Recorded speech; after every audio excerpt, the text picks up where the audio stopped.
Good morning. I would like to start by acknowledging with respect the Lekwungen people on whose traditional territory I'm on today, and the Songhees and Esquimalt and the Wasanich people whose historical relationship with the land continues to this day. I would also like to acknowledge all of the chiefs, elders, and elected officials who are watching, as well as everyone else joining us today from coast to coast to coast. We're so grateful to have you watching with us. My name is Ron Rice. I'm from Cowichan Tribes here on Vancouver Island. My hereditary name is Wooshk, and I am the Executive Director of the Victoria Native Friendship Center, and I will be your MC for this glorious day. This morning we'll start with opening protocols, and I want to invite Yahweh Lipton, Bradley Dick, to the live stream to do this work for us.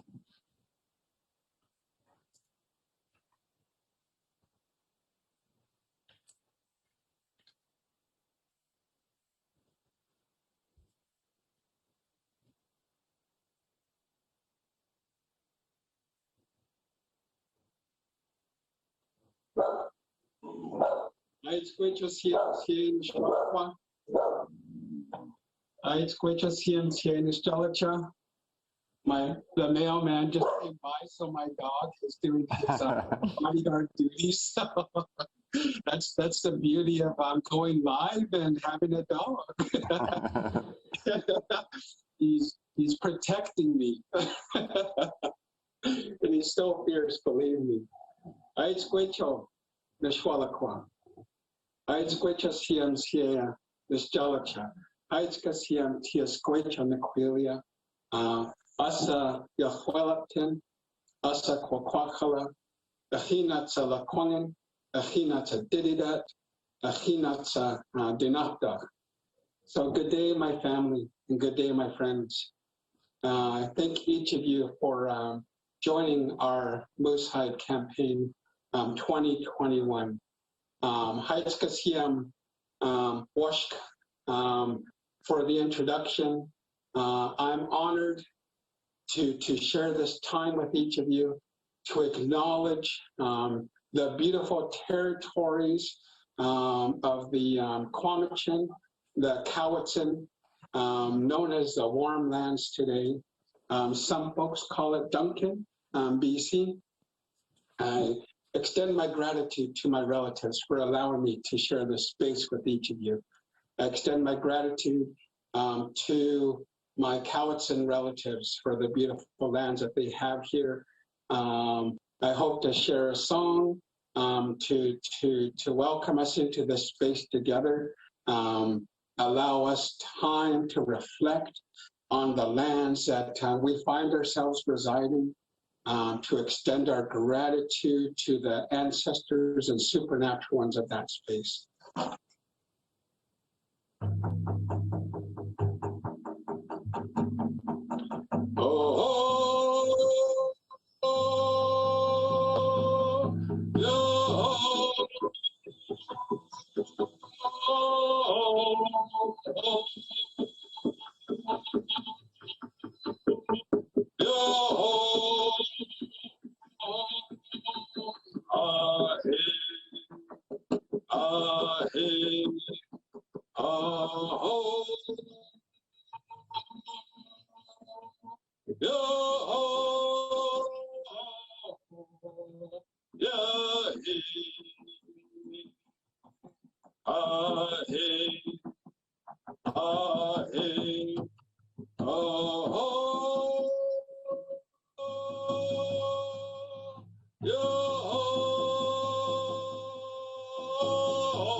With that, I'd like to welcome each of you, to acknowledge the beautiful many communities that each of you are dialing in from, acknowledge and thank my Moose Height family for recognizing the beautiful diversity we have of our communities.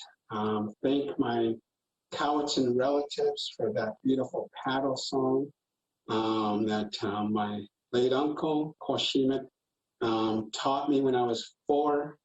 And I extend my gratitude that that song has stayed within my heart and that I hope it stays with yours. Ait Kasiyam.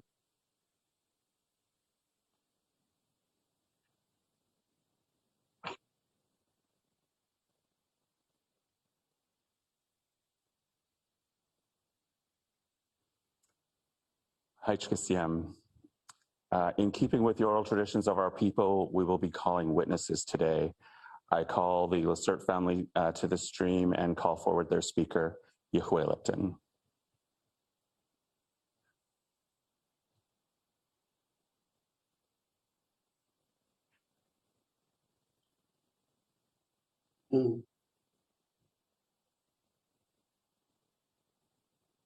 Ait Kasiyam Siya Nishwalakwa.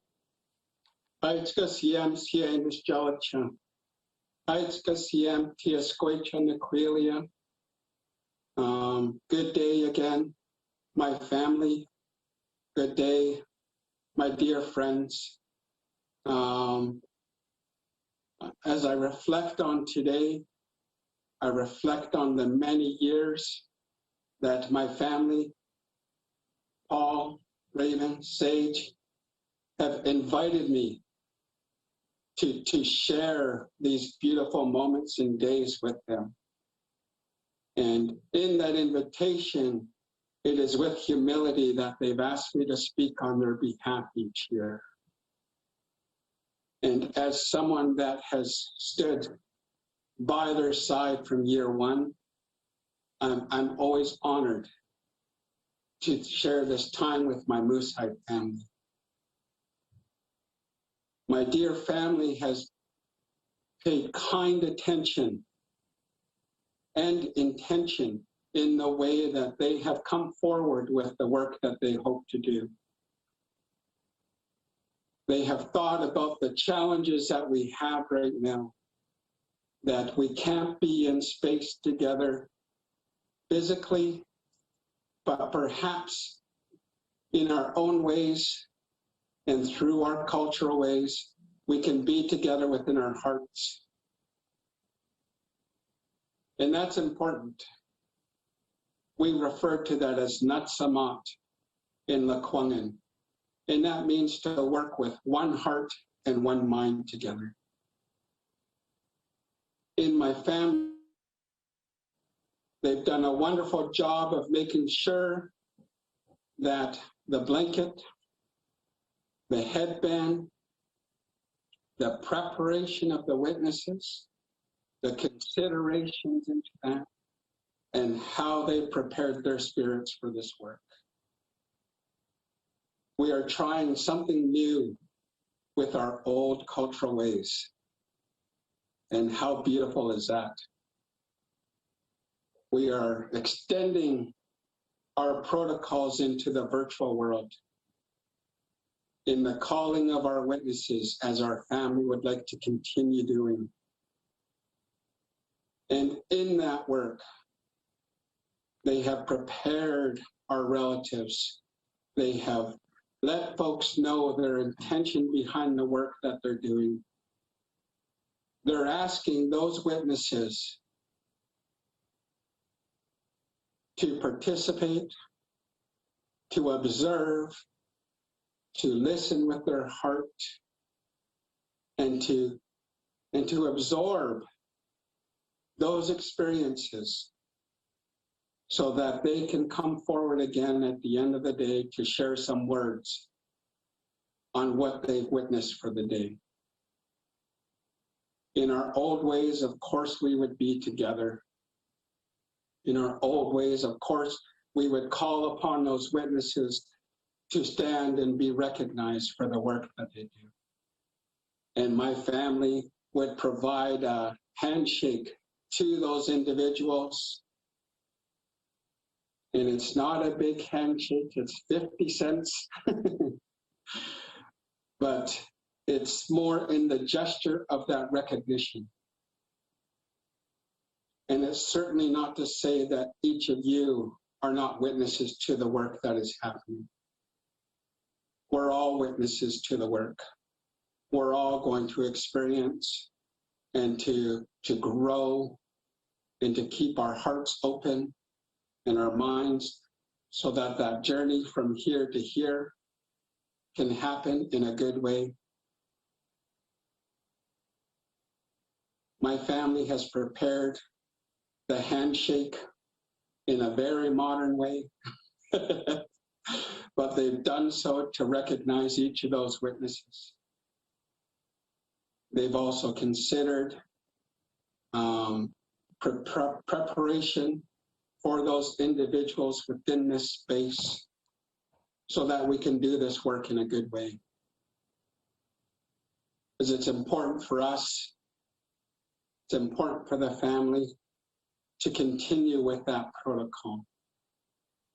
And I thank you, my Moosite family, for continuing that work and finding innovative ways to continue to do this work during these challenging times. Of course, my heart would love to be with my Moosite family. Of course, my heart would love to be with each of you, to see your smiling faces, to feel that energy of that space. What I love about today is that we're doing this virtually, so we can create that loving space everywhere. And as my brother likes to say, you know, with those love eyes, extending that love to each and every one of you. And so we'll start the process of the witnessing. I thank each of you for taking this time out of your day. I thank our ancestors, our elders. I thank those that guide us in the work that we do. I thank my family for making sure that I continue to walk in a good way. So as we move forward, I will say the name of the folks, and then they will be shared visibly. They won't be speaking at this time, but what we'll be doing is recognizing them for their role throughout the day. So, Heitzkasian. Lorraine Whitman, Lalayan Swelsotsqueltium. You're called forward to be a witness. Heitzkasian Lorraine Whitman. Walal, and I humbly accept and am very honored to be part of this ceremony of the Moose Hide Campaign Day. Walaliak. Thank you. Oh, Heights Kasiyam. Natan Obed, Lalengan Squaltzot Squaltsiam.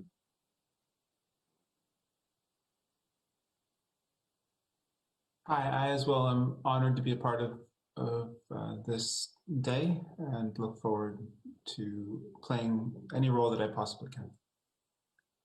Heights Kasiyam. Tanya Talaga, Lalengan Squaltzot Squaltsiam.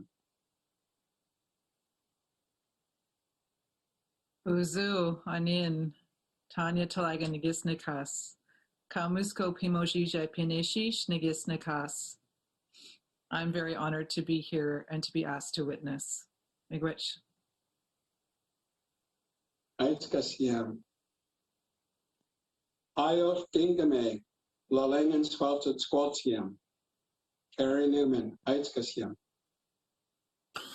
I too am honored to stand and witness in this virtual way and bring my ancestors and my family to this work. Gila Kasla. Heights Kasiyam, Gela Kasla. With each of our witnesses, you've been called forward for a special role. I thank each of you for taking the time for holding our Moose Hide family sacred within your heart to observe throughout the day. I thank you for taking on the role and becoming that witness in the way that our family does work. Heights Kasiyam, I raise my hands to each of you. Eakwa. That is all for now.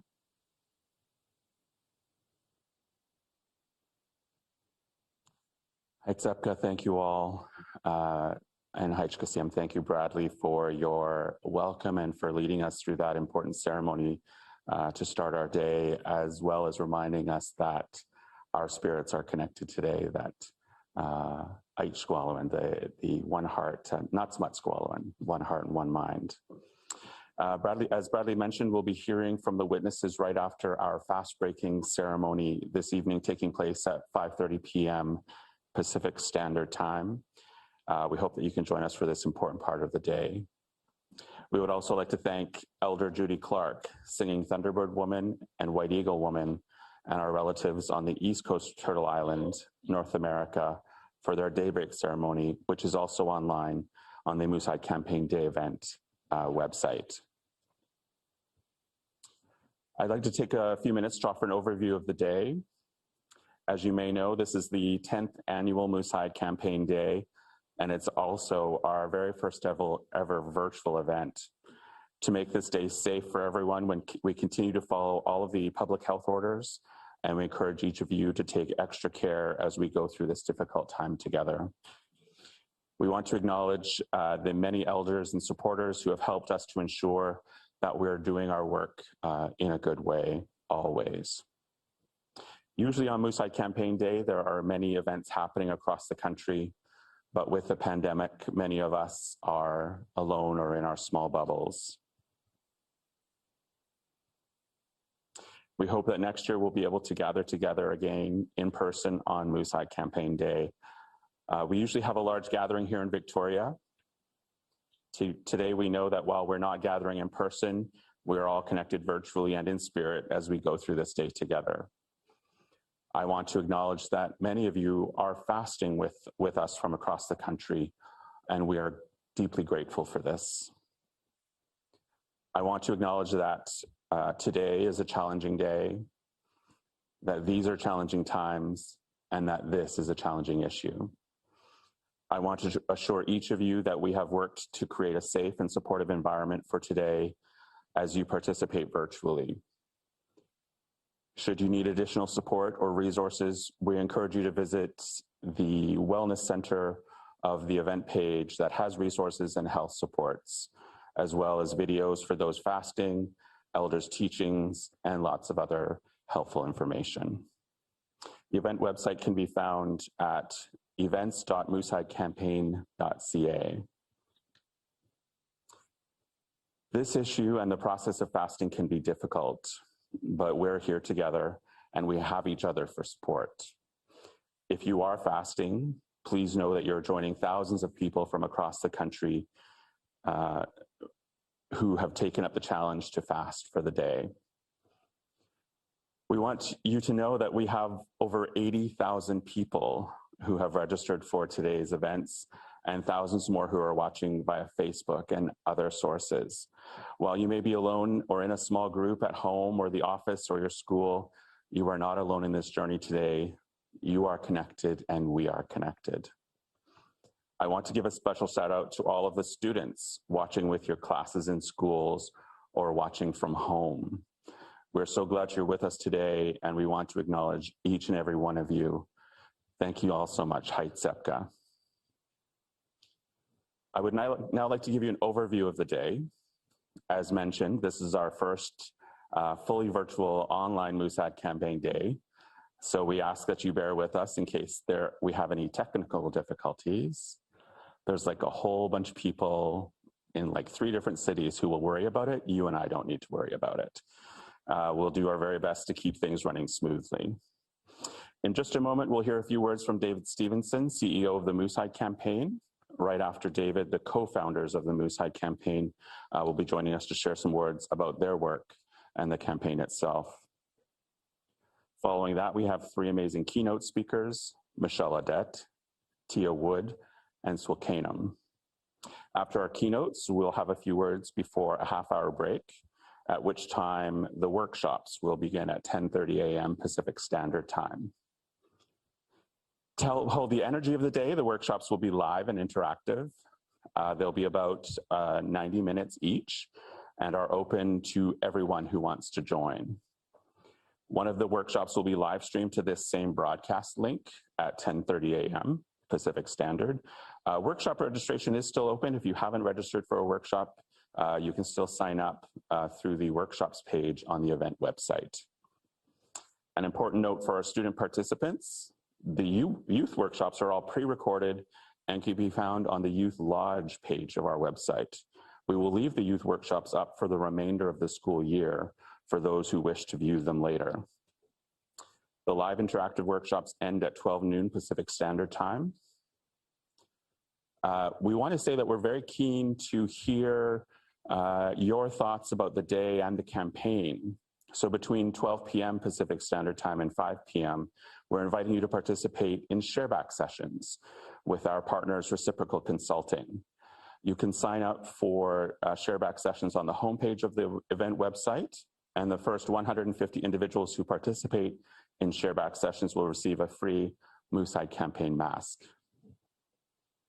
We'll then have a break for 5.5 hours for you to carry on with your day's activities and events, and until 5:30 p.m. Pacific Standard Time, at which time we'll hold our live online fast-breaking ceremony. This will be followed by an opportunity to hear from our 4 witnesses just called. Also, for those of you on the east, for those of you east of BC who are fasting and want to break your fast at sundown where you are, you can view our pre-recorded fast-breaking ceremony video in the Fasters Fire section of our event website. It should be noted that all our live stream content, as well as a selection of workshops, will be recorded and available on the event website after today. Finally, for those of you who are active on social media, we encourage you to wear and share the Moosehead pin and message on your accounts today and use the hashtags Moosehead Campaign Day and Fast to End Violence in your post. We would love to see your photos and how you're taking part in this national celebration. I would now like to ask David Stevenson, CEO of the Moosehead Campaign, to share a few words. Welcome, David. Thank you. Hello and good morning. My name is David Stevenson, and as CEO of the Moose Hide Campaign, I want to say how honored I am to be in service of this important movement to end violence against all women and children. This is a journey of reconciliation, and I want to acknowledge all the partners and supporters that have made this journey and this day possible. I want to thank the Government of Canada and the Government of British Columbia, the First Nations Health Authority and the Edmonton Community Association, the Slate Family Foundation, the Globe and Mail, and many others who have made this day possible. And on behalf of our team, I want to thank all of those who are committed to working together to create a country free of violence towards women and children. We have come a long way, and we have a long way to go, and our work is not done. So we look forward to continuing our work with you. Since this journey began, one of our key champions and supporters has been the Government of British Columbia, and we're very honored to have BC Premier John Horgan to offer a few words on this important occasion. So thanks to each of you for taking this journey and this ceremony with us. Hello, Premier John Horgan here. By the age of 16, over half the women in our province will have experienced physical or sexual violence. For Indigenous women and girls, the numbers are even higher. Indigenous women are 3 times more likely to experience domestic abuse and 3 times more likely to be killed by someone that they know. These are not just statistics, these are people. Mothers, daughters, aunts and nieces, elders, colleagues, and friends. For the past 10 years, the Moose Hide Campaign has worked to end this violence. Led by Indigenous men and started right here in BC, the campaign aims to spark 10 million conversations and commitments to action. Like so many other events, this year's gathering and day of fasting will look different, but it is more important than ever. The pandemic has increased the danger and isolation many women are facing. Our government is committed to the work of ending gender-based violence and racism that makes so many Indigenous women unsafe. Together, with campaigns like Moose Hide, we will build a safer and more just BC for everyone. Thank you, David, for those remarks, and thank you to BC Premier Horgan for your video message and your government's support of the Moose Hide Campaign. I would like to invite and ask Paul and Raven Lacerte to say a few words. Paul and Raven are the co-founders of and national ambassadors of the Moose Hide Campaign. Please welcome Paul and Raven. Good morning, everyone. I would like to start by introducing myself in my own Indigenous language, which is Carrier from North Central British Columbia. Hadit, Raven Lacerte Sadni, Loretta Madam Slew, Paul Lacerte Spa, Sai Gana, Lachibu, Injan Yin Kakdene Keoch, Tubesna Chalia, Injan Lakwangin Keoch. I said, hello, my name is Raven Lacerte. I'm Carrier, a member of the Lake Babbing Nation in central British Columbia. I'm a member of the Bear Clan, and I told you that my parents are the late Loretta Madam, and my dad is Paul Lacerte. And I said, I acknowledge the beautiful territory of the Lekwungen-speaking peoples here in Victoria, British Columbia. We want to thank our relative Bradley for the traditional welcome. My dad and I would like to say thank you to each and every one of you. Thank you from the bottom of our hearts for joining us today. Thank you for your caring about this issue and your willingness to take a stand. Thank you to each one of you who are fasting today. And thank you to all of the teachers and the students who are joining us today. The 10-year anniversary of the Moose Hide Campaign, and our movement is strong, and it is growing. Over the last 10 years, we have distributed over 2 million squares of moose hide across Canada. Those 2 million squares have started over 10 million conversations about ending violence against women and children. And those conversations have resulted in Moose Hide Campaign projects taking place in over 2,000 communities across the country. Projects like the one in the high school in Fraser Lake, BC, where 10 young men fast for a day each year. There's an assembly and the whole community gathers at the school to mark the ceremony and to take a stand against violence towards women and children. We call that project 10 Men. Today, I wanted to reflect on the journey of the Moose Hide campaign, and I want to start by bringing Loretta Saunders' name into the space. She was an Indigenous woman attending St. Mary's University in Halifax, doing her master's degree with a focus on murdered and missing Indigenous women when she was murdered. She was 26 years old. I will be 26 later this month. I want to bring in the names of all of those precious loved ones who have been killed or are missing. And I want to bring in their families. And I want to tell you that you are loved. And that people involved in this campaign are working hard to make sure that this does not happen again. That we are working hard to stop the violence against women and children and to replace that violence with love. So I wanted to start by sharing the story of how we started the Moose Hide campaign and where the inspiration came from. So in 2010, there was a conference in Vancouver that focused on ending violence against Indigenous women. It was at exactly the same time as the Stanley Cup riots happened in Vancouver. There were 285 people at that conference, and only 4 of them were men. My dad was one of those 4 men. He came home after the conference and was really confused and angry. He kept saying, "Where the heck are all the men?" After hearing all of the stories of violence, I knew he was really worried about me and my sisters because we are all visibly Indigenous women. Not long after that, we went home to our carrier territory to go hunting for moose. We are a hunting family. My dad and I were hunting one morning along the Highway of Tears, and we were talking about the name of that highway and what it means to us. That highway represents so much pain and hurt.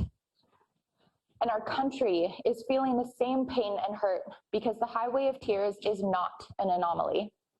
The RCMP report that there are over 1,200 murdered or missing Indigenous women in this country. The Native Women's Association of Canada reports that that number is closer to 4,000. And it really, really hurts my heart to think about those statistics and those realities, and to think about how unsafe this country can be for so many women and children, even and especially sometimes in their own homes. Violence comes in many forms and can happen to anyone, Indigenous or non-Indigenous, and all of those along the gender continuum. The effect that it has on an individual, on a family, and a community is devastating. Violence thrives in the shadows, and we wanted to shine a light on it, to say that violence is never okay, that it is not love, and that it is not welcome in this great country. I remember I wanted to find a way to wipe away some of those tears and think of our territory and that area as the highway of hope instead of the highway of tears. So those were all the conditions and intentions that led to our idea to start the campaign. That was the spirit behind it. I was 16 years old. We were blessed with a moose that morning, and while I was cleaning it out, we decided to take the moose hide back to Victoria, tan it up in our backyard, and cut it up into little squares and handwrite on some index cards. If you wear this piece of moose hide, it means that you promise to never do violence to the women and children in your life. And it also means that you promise to speak up and take action to end violence against women and children. We thought that if we used the moose hide as an invitation for men to join us in an effort to end violence against women and children, that we could make this country a safer and more loving place for women. We wanted to create opportunities to talk about where this violence is coming from and to develop grassroots strategies to break the cycles of violence. My sisters and I, we cut up the first 25,000 squares of moose hide and started handing them out, and the Moose Hide campaign was born. People were interested, and most importantly, men were interested. They started wearing the moose hide squares, and they started talking more openly about the need to end violence against women and children. The moose hide pins are an important part of building awareness. When you wear it, people, and I would like to ask you to say, thank you for asking. It's a piece of moose hide, and I'm wearing it to show that I'm standing up against violence towards women and children. This open, receptive response welcomes important conversations with strangers, friends, family, and coworkers. Even now, while we're socially distanced, we're having these conversations online like we are today. When we started this work, I knew that my dad was doing it to try to keep me and my sisters safe. And I got that. But when I had my own daughter, Cedar, who is 2.5 now, I understood it in a whole different way. And I will do anything to keep her safe and out of harm's way. But in order for her to be safe, we need to change our whole country. We need to change the trajectory of our society. We need to transform the attitudes in our society towards women, towards Indigenous women, and towards everyone along the gender continuum. We need a better future than the past that we have had, and to build a country where women and children and all of those along the gender continuum are free from violence. So there are a few key features of the campaign that I wanted to share. To wear and share the moose hide square. They are always free, so please order some and share them. We have created synthetic moose hide squares, so for the people that are not comfortable wearing a patch of moose hide. Fasting. The fasting ceremony is an important part of our theory of change. We often get asked if there is a role for women in the campaign, and I wanted to say that everyone is welcome to wear the moose hide patch and to participate in the fast. It is a complicated space because the problem we are trying to address is the lack of men and boys engaged in ending violence against women and children. We're all in this together, and we need to do more to support men and boys to heal and to learn how to be allies. Most importantly, for me, this campaign is about love. It is an invitation to love ourselves and to love each other, because love is the answer. I'm so grateful to be able to do this sacred work, and I am grateful for each and every one of you who I consider to be my relatives. I love you all. I want to ask my dad now to share a few words, and I really appreciate the chance to share a few thoughts with you today. Masi Cho, all my relations.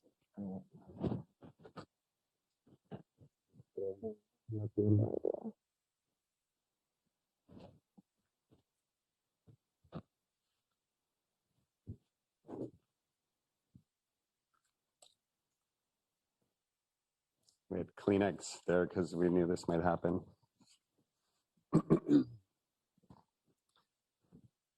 Hi, everyone. Good morning. Good afternoon to you. I want to join Raven in acknowledging that we are located here on this beautiful, unceded traditional territory of the Lekwungen-speaking peoples, the Songhees and Esquimalt First Nations, otherwise known as Victoria, British Columbia. I'd like to thank our brother, Bradley Dick Hiapwelipton, for the warm welcome, for the protocols for his ongoing and beautiful and generous guidance as we've been going on this journey and spreading this good medicine. I want to thank the witnesses, the chiefs, the elders, the traditional people, the workshop facilitators, and our staff team for everything you have all done to make this day so special. My name is Paul Lacerte. My traditional name is Gilam Giloch. I'm a member of the Carrier First Nation in North Central British Columbia, and I belong to the Caribou clan. My home community is Notley, and I am the co-founder of the Moose Hide campaign together with my daughter Raven. And I am deeply honored to be here today to share a few words with you. We are in unprecedented times. And I want to acknowledge those of you who are struggling, those that might be feeling socially isolated or numb, those who have lost loved ones, and those who are struggling to get by financially. All of these experiences are part of you, and who you are matters. I want to acknowledge those of you who have experienced or are currently experiencing violence in your life, be it physical, mental, emotional, spiritual, financial, verbal, or online. I want you to know that you are loved and that you are not alone, that there are thousands of Canadians who are standing with you today. I want to acknowledge those of you who have experienced or are currently experiencing violence in your life because of your gender, sexual orientation, or race. I want you to know that you are loved and that you are not alone, that there are thousands of Canadians who are standing with you today.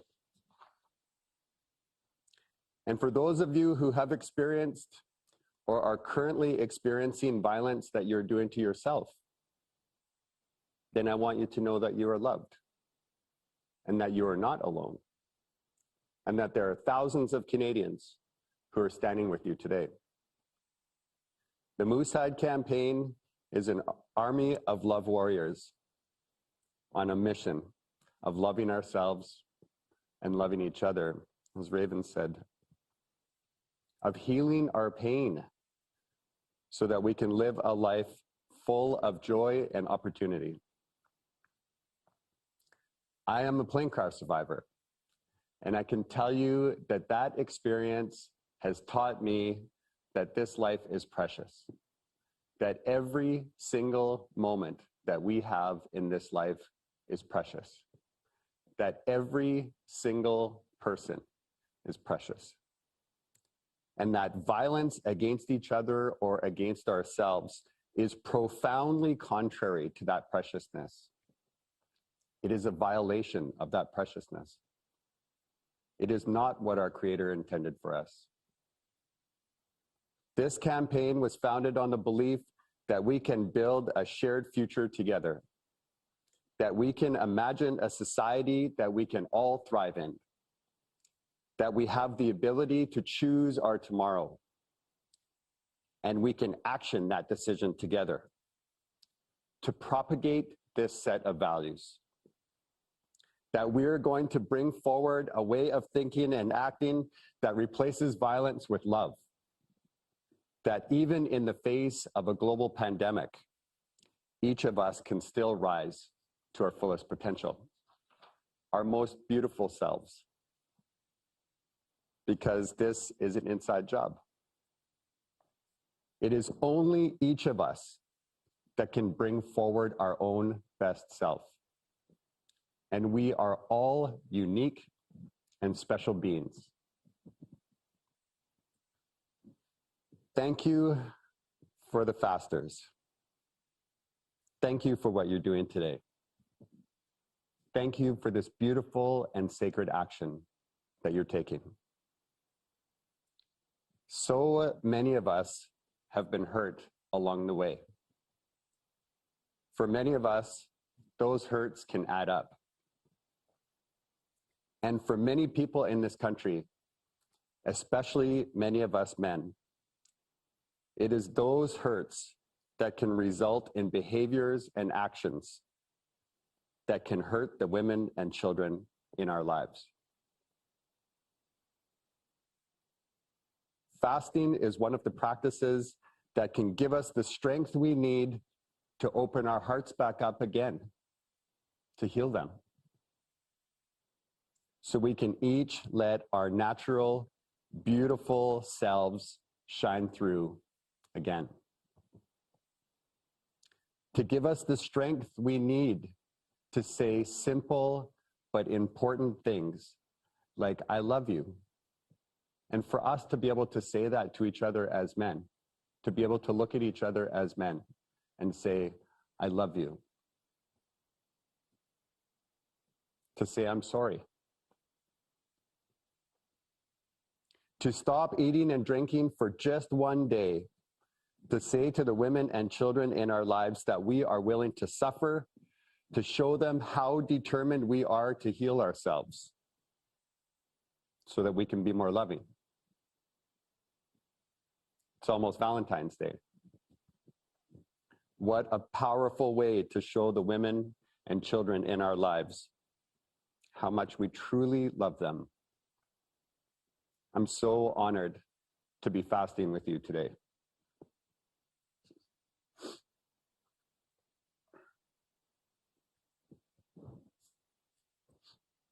So please, please help us spread the Moosehead campaign to every corner of our country. You are already here. You are already part of something important. You are a member of the Moosehead campaign family. You belong.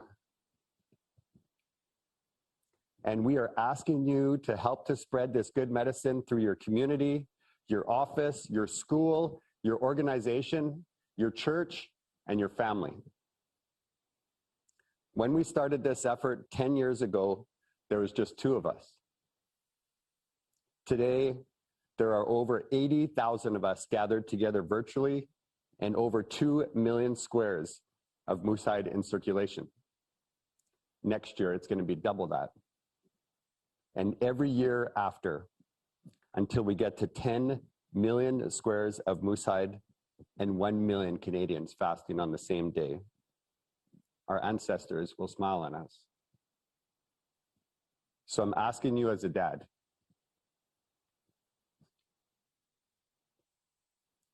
and as a fellow Canadian, please join the Moosehead campaign, and together, let's end violence against women and children.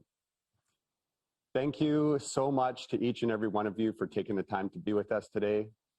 Snachalia, all my relations.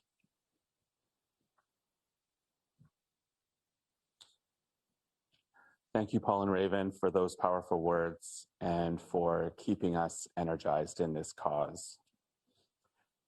The one thing we haven't mastered in this virtual world is how to give somebody a big hug after they've put so much truth on the table. So I look forward to giving Paul and Raven a big hug soon. I would like to introduce our first keynote speaker, Michelle Audette. Born of a Quebec father and an Innu mother, Michelle Audette, mother of 5 children, became involved early in life in the fight to end discrimination against Indigenous women.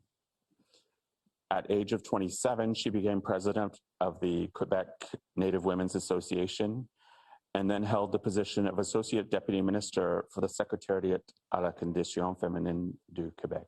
Look at me speaking French. From 2012 to 2014, she was president of the Native Women's Association of Canada, and in 2016, she was appointed commissioner for the National Inquiry into Missing and Murdered Indigenous Women and Girls. Please welcome Michelle.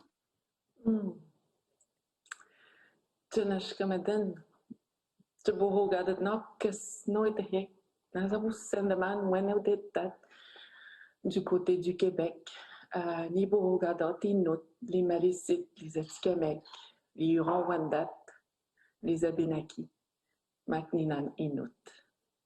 Merci beaucoup à la sagesse des gens. Thank you for your wisdom. Thank you for your words. And I love you too, Paul, Raven, and everybody that I met since the day I met you many years ago. And this love has been growing every day. I know it's virtual, and like you say, Monsieur Chairperson, I can't wait to have those hugs. I can't, because for me, hug is now an official medicine, something that I learned during the National Inquiry. Being a mom and a grandmother, it's a gift that I have to honor every day, but it's also a responsibility to make sure that I don't bring back the teaching or the things that was imposed on me as a young girl and young adult when I live in my community. All kind of violence, like many of us across Canada, all form of violence, I would say, that was mentioned in your words, Paul. But one thing also was amazing is the strength of my mom and my dad to make sure that I have a better future. It wasn't easy, and it's still something, it's an everyday passion or responsibility I have. And during that journey, I realized that the impact of the colonial violence, sexual violence, economic violence, or spiritual violence is still affecting us today. A couple days ago, we lost a young woman. She was 13 years old when she took her life. But we don't know what was the reason.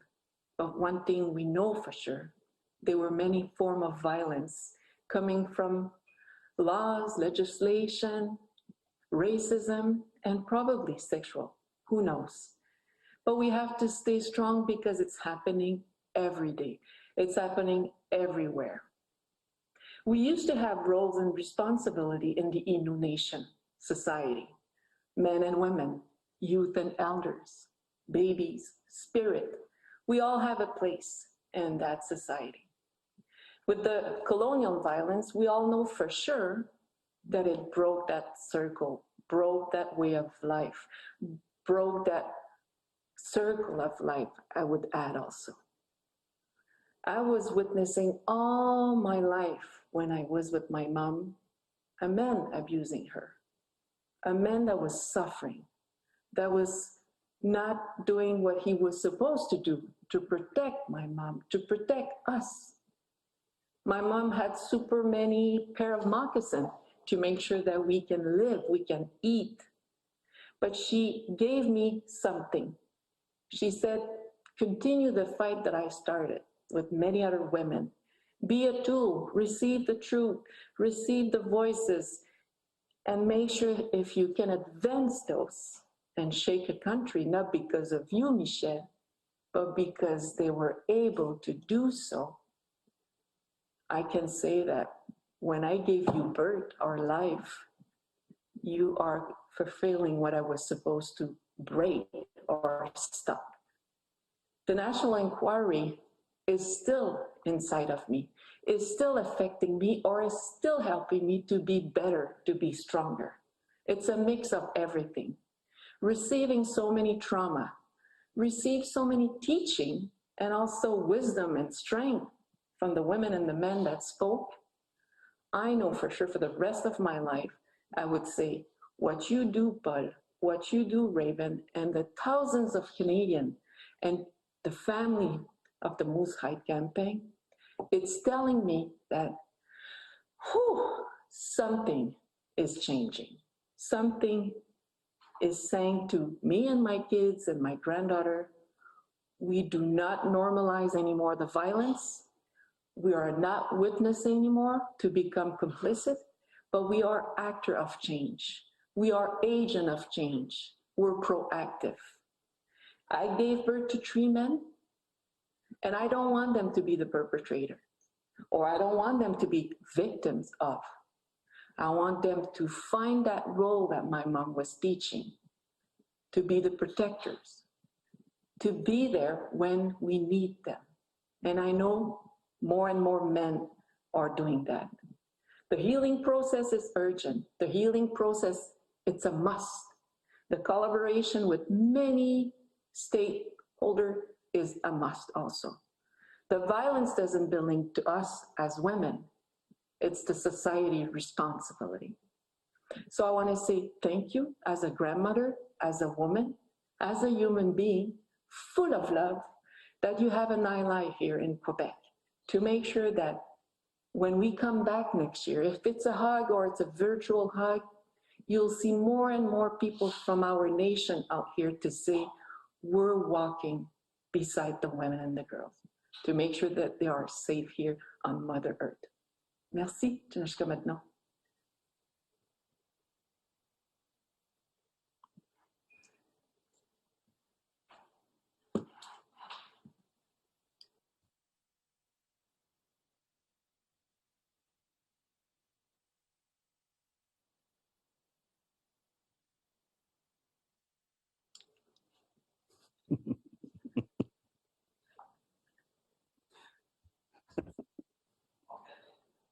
We were going to see how long Michelle could maintain that beautiful smile. She did very well.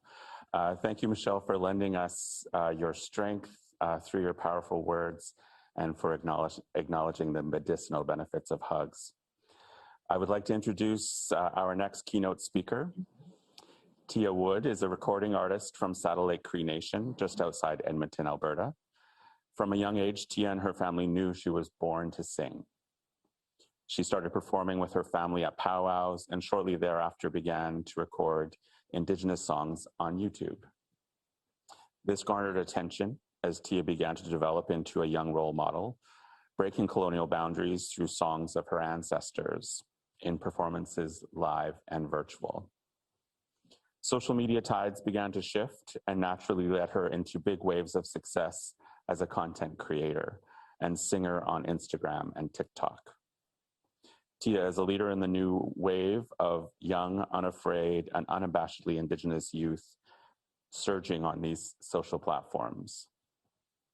While the title social influencer has been used in referencing Tia, she is far more than that and quickly transcending this box. Tia's larger message is to celebrate the resilient stories of her people and culture that serve to empower youth, especially young Indigenous women. Please welcome Tia. First and foremost, I would like to thank the Coquitlam, the Wanik, the Katzie, the Musqueam, the Capilano, and the Tsleil-Waututh for allowing us to live, work, and play on your shared traditional territories. Danse, Tiawood-Nitigasun, Onichegeskapu Inekotsinia. Hello, everybody. My name is Tia Wood, and I come to you from the Saddle Lake Cree Nation and the Wanik-Statliam Nation. I'm truly honored to be asked to be a part of the Moose Hide campaign, honoring the voices of our most vulnerable sectors of our society. It is something that hits very close to home for me. I have been exposed to different forms of violence throughout my life without being conscious that it was unhealthy because it presented itself in the people that I loved most. Domestic violence impacts every race, religion, age, gender, and culture. In particular, our Indigenous people share a complexity of generational trauma caused by forced colonial systems such as residential school, 60 scoops, and patriarchal governance systems, to name a few. I start this speech with a question to you. What is your understanding of domestic violence? Would you recognize it if you witnessed it? Let me share a bit of my story that was too close to home.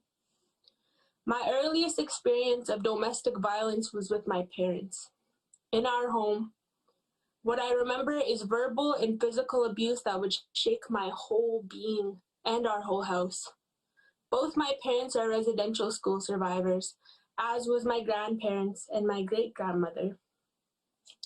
Growing up, there was lots of violence based on wearing the wrong thing, looking a certain way, talking to the wrong people, assumptions, and pain.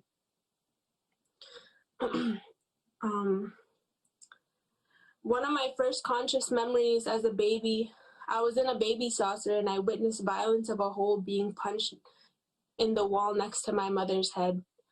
Although this was terrifying at the time, it was hard to see as wrong because I loved them both so very much.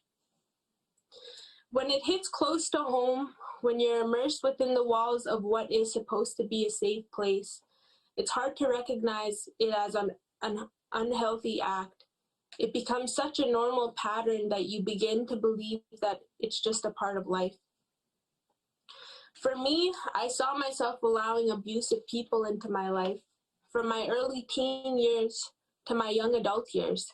Control of who I talked to, where I went, what I wore, what I spent, what I ate, and when I showered. These experiences created a map for other relationships. Could you see it if you saw it? Could you hear it if you heard it? Domestic violence is more than what you see or hear on the outside. It can be a slow control over you, unrecognizable even to a trained eye. My parents didn't know, my family didn't know, and my friends didn't either. What you wear, what you spend, who you talk to, where you go, your ideas, your aspirations, you become a prisoner physically, emotionally, mentally, and spiritually. I began to feel insecure and doubt myself. I gave up a great deal of things I loved, people I loved, places I loved. I gave up hobbies and passions, friends, family, connections. I began to believe the negative and belittling things that were expressed to me. The only one I was allowed to get praise from was this person. It was always behind closed doors too, and it changed me.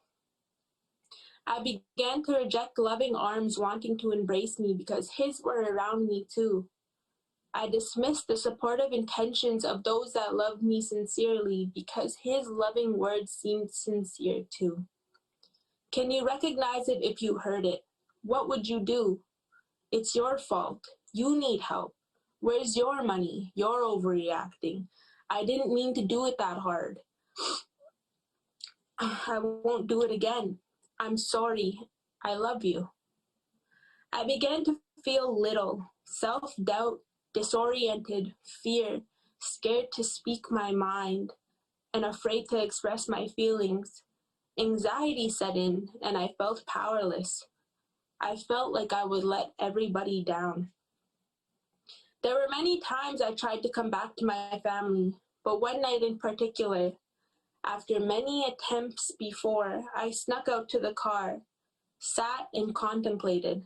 I was embarrassed to call my family because I had limited all previous contact with them, and I had no money, but I called them, and I got home the next day. With this pandemic, my heart goes out to those that are dealing with these circumstances. I see you, and I've been you, and it's not your fault, and you deserve more. Let's honor all our sisters, mothers, daughters, grandmothers, nieces, friends, LGBTQ plus two-spirit, peers, granddaughters. You are the prayers our ancestors prayed for.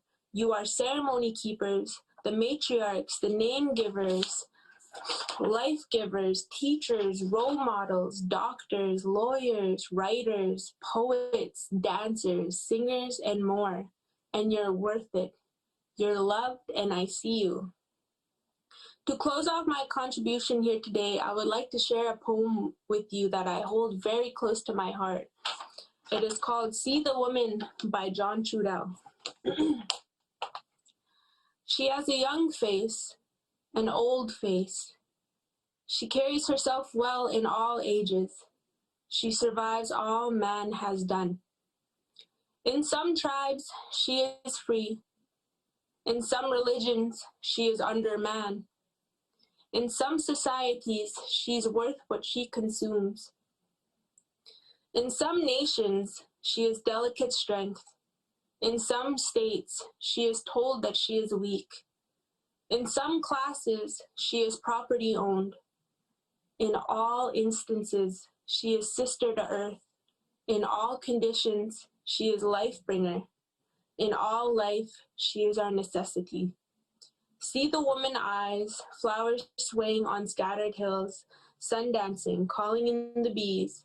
See the woman heart, lavender butterflies, fronting blue sky, misty rain falling on soft wild roses. See the woman beauty, lightning streaking dark summer nights, forest of pines mating with the new winter snow. See the woman's spirit, daily serving courage with laughter. Her breath, a dream, and a prayer. Ai hai and haichka for you guys. You guys for having me here today. I'm truly honored to have been able to come share a few words with you guys and to be wearing this moose hide pin. Hai hai.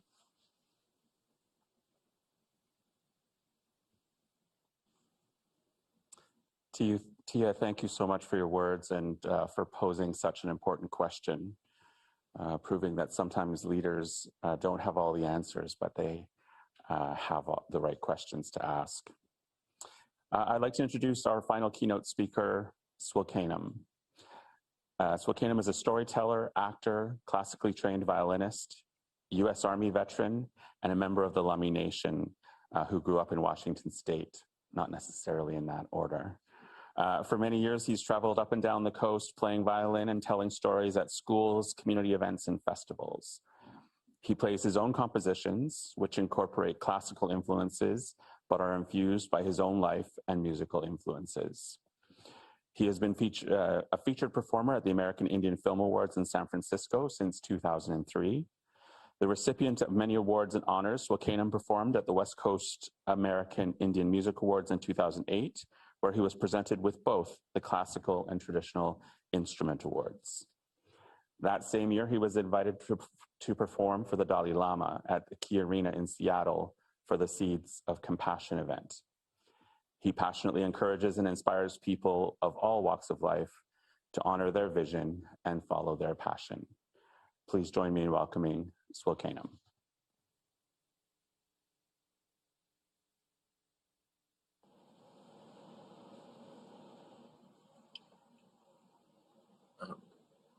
Have I told you lately, Ron, that I love you?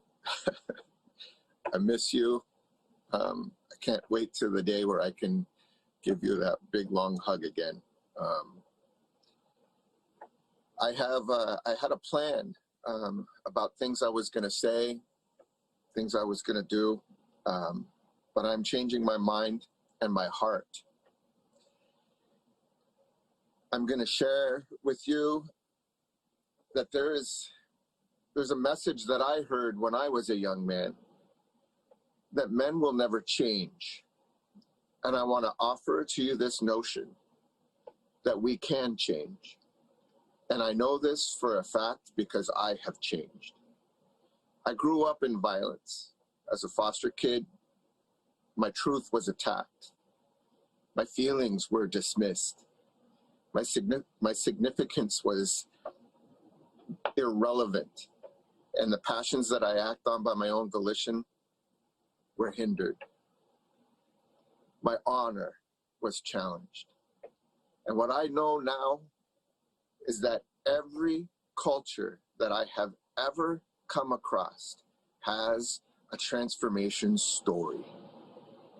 That every culture has that magic in it. It's our job to recognize and acknowledge the power of transformation. It's magical. If one person can change, then a nation can change. That I know who I am is evidence of my culture. My education. That how I know who I am is from my culture. So I'm going to share with you a little magic trick. I know they didn't ask me to do magic today, but I'm going to do magic for you. I'm a professional violinist, but I'm an amateur magician. So I'm going to share this little bit of magic for you. If you could please just watch this real close. 1, 2, 3. 1, 2, 3. Okay, I'm a really bad magician, so I'm going to tell you how I did this trick. When my finger got close to the other hand, this finger went down real fast, and then this finger popped up. And then I did it the other way, just boom, like that. That's how I did that magic trick. But here's the real magic of this trick. You see this finger? It's attached to this hand, to this arm, to this body, to this heart, this mind, this arm, this hand, and this finger. The transformation happens when we recognize and acknowledge that we are part of the whole. That's what I love about the Moose Hide campaign, because it's about transformation. What kind of person attends a Moose Hide gathering? What kind of person? Someone that's magical, someone that's willing to transform the abuse they received into the love the world receives. And that is possible if we honor ourselves, if we honor that we have a truth, that we have our own feelings, that we are significant, and that we can act on the passions of our heart by our own volition, that we can honor ourselves like self-respect. We can respect ourselves with self-respect. But if honor is a higher degree of respect, then self-honoring is a higher degree of self-respect. I remember that there was a time in my life as a young man when, rather than feeling my feelings, I would try to make the people I loved feel my feelings for me. When I saw the pain in their eyes with my words and my actions, when I saw them react to my words and my actions, my violent thoughts, and maybe not that I was physically violent, but I was emotionally violent, I would try to make them feel my feelings for me. And it cost me relationships. It cost me a relationship with my daughter. The mother of my daughter made the right choice, and she chose to divorce me, to leave me. And it cost me a relationship with my daughter. But I made a commitment to honor myself. And I dreamed of the day when I would see her again. And I believed that I would cry. I believed I would weep. And I wrote a song about that longing to heal myself so that I could have a relationship with her again. And I wrote this song, and it's called Father, Distant Daughter. It's about that hollow feeling in my heart.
I have learned that it's important for me to feel my feelings because they are mine to feel. That I can be true to myself, as in a navigational term, what was, what is, and what will be. What was I was dishonored. What is that I am honorable. And what will be is that my honor will be shared with the world around me. I recognize that I'm significant, and that's okay. And I believe that each and every single one of you, as you wear a piece of that moose hide, you are a part of the whole. The meaning of healing. Healing means to be made whole again. And we can be whole again as we put aside and transform our violence into love.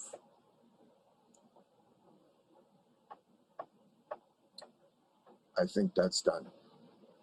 I think I've said what I need to say. And I love you all. Keep up the good work. Thank you.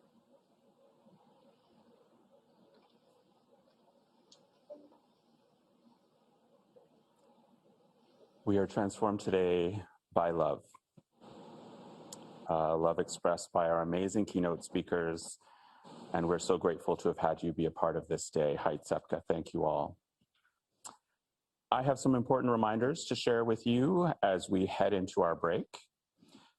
We want to ensure that everyone participating today feels safe and supported.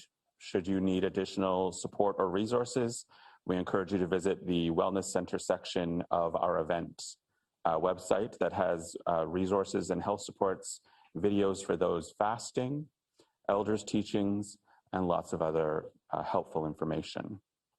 Workshops will be starting at 10:30 a.m. Pacific Standard Time. If you haven't registered for a workshop, you still have time via the workshop section of the event website. We strongly encourage you all to come back. It's capitalized, so I'm not sure if I'm supposed to say it with emphasis or really loudly. We strongly encourage you to come back and join us at 5:30 Pacific Standard Time for our fast-breaking ceremony and an opportunity to hear from our 4 witnesses called earlier today. We do want to encourage you to participate in a shareback session anytime between 12 p.m. Pacific Standard Time and 5 p.m. Pacific Standard Time with our partner firm Reciprocal Consulting. You can sign up for a shareback session on the homepage, and the sign-up link is directly below the event map. The first 150 individuals who participate will receive a moose hide mask. And now this one is mine because it has touched my lips. I am keeping this mask. I want a mask.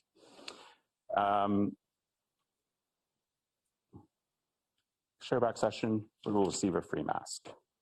So that is our morning session. I hope you all enjoy the rest of your day, and I will see you back here at 5:30. Haitsepka, thank you all.